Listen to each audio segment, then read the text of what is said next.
कभी कभी ज़िंदगी में ऐसा पल आते हैं जो हमें हमेशा के लिए बदल देते हैं। यह कहानी है अर्जुन की, एक साधारण से लड़के की जिसका जीवन एक अनजान सफ़र ने पूरी तरह बदल दिया। अर्जुन एक छोटे से गांव सूरजपुर में रहता था। उसका जीवन सादगी से भरा था। सुबह उठकर खेतों में काम करना, दोपहर को माँ के हाथ का खाना खाना और शाम को अपने दोस्तों के साथ तालाब के किनारे गपशप करना, यही उसका दुनिया थी। लेकिन अर्जुन के मन में एक बेचैनी थी। उसे हमेशा लगता था कि उसकी ज़िंदगी में कुछ बड़ा होना चाहिए, कुछ ऐसा जो उसे दुनिया के सामने एक नई पहचान दे। एक दिन गांव में एक मेले का आयोजन हुआ। मेला रंग बिरंग था, ढेर सारी दुकानें, झूले और दूर दूर से आए लोग। अर्जुन भी अपने दोस्त के साथ मेले में गया।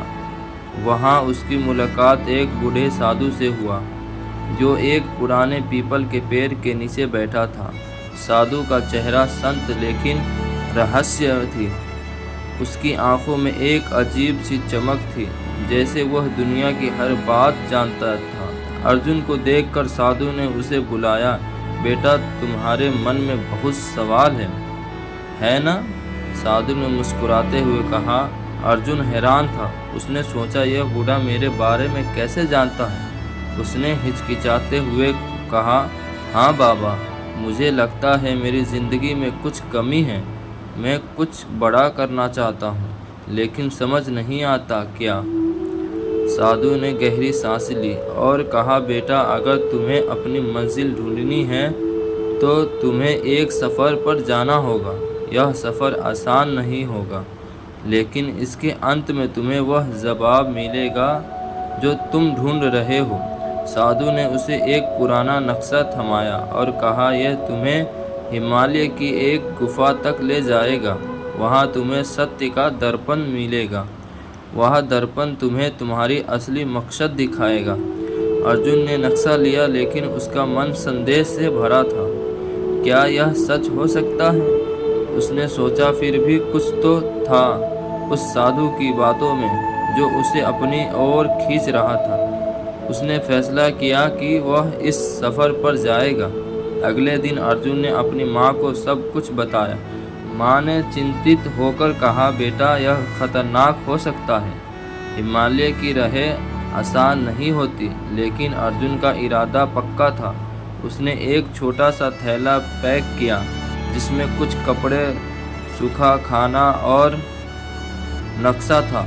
उसने माँ को गले लगाया और निकल पड़ा।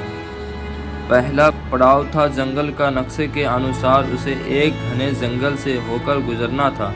जंगल इतना घना था कि सूरज की रोशनी भी ज़मीन तक नहीं पहुंच रही थी। वह उसे तरह तरह की आवाज़ें सुनाई देती थी, पक्षियों की चहचहाहट, जानवरों की दहाड़ और कभी कभी ऐसे आवाज़ जिसका कोई नाम नहीं था। अर्जुन का दिल डर से धड़क रहा था, लेकिन उसने हिम्मत नहीं हारी। रात को उसने एक पेड़ के नीचे आग जलाई और सो गया। सुबह जब उठा तो देखा कि उसका थैला गायब था। वह घबरा गया। उसमें उसका खाना, पानी और नक्शा था। अब वह क्या करेगा? तभी उसकी नज़र एक छोटे से बंदर पर पड़ी जो उसका थैला लेकर पेड़ पर चढ़ रहा था। अर्जुन ने उसका पीछा किया। बंदर उसे एक झरने के पास ले गया जहां उसने थैला छोड़ दिया। अर्जुन ने थैला उठाया और देखा कि नक्शा अभी भी सुरक्षित था। उसने बंदर को धन्यवाद कहा जो अब उसे देखकर हंस रहा था। अगले कुछ दिन अर्जुन ने नदियों, पहाड़ों और ख़तरनाक रास्तों को पार किया। एक बार तो वह एक चट्टान से फिसलते फिसलते बचा, लेकिन हार मुश्किल के साथ उसका आत्मविश्वास बढ़ गया। वह समझ चुका था कि यह सफ़र मंजिल तक पहुंचाने का नहीं, बल्कि खुद को जानने का भी था। आखिरकार कई दिनों की यात्रा के बाद वह उस गुफा तक पहुंचा जिसका जिक्र साधु ने किया था। गुफा अंधेरी और ठंडी थी। अर्जुन ने एक मिसाइल जलाई और अंदर गया। वहां से उसे एक चमकता हुआ दर्पण मिला जो दीवार पर टंगा था। उसने दर्पण में देखा, लेकिन उसमें उसका चेहरा नहीं दिखाया। इसके बजाय उसे अपने गांव की तस्वीर दिखी, उसके खेत, उसकी माँ, उसके दोस्त और वह के बच्चे जो स्कूल नहीं जा अर्जुन हैरान था। यह क्या है?